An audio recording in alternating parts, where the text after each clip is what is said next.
আসসালামু আলাইকুম। আমি যে বিষয়টা নিয়ে কথা বলবো যে খারিজ বা নামজারি, যে খারিজ করতে কি কি ডকুমেন্ট বা কাগজপত্র লাগে। আসলে খারিজ করতে গেলে আপনাকে কয়েকটি ধাপ আছে, মানে কি সিস্টেমে আপনি জমিটা ক্রয় করছেন তার উপর নির্ভর করবে কাগজপাতি।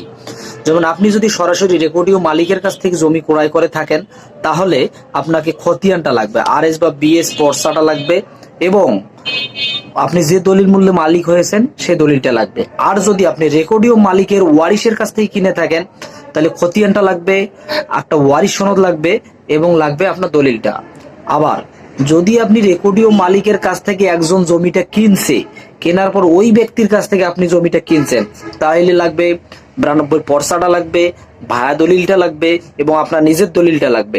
সাথে লাগবে আবার আপনার এনআইডি কার্ডের একটা ফটোকপি, আপনার এক কপি ছবি, এবং একটা সক্রিয় মোবাইল নাম্বার।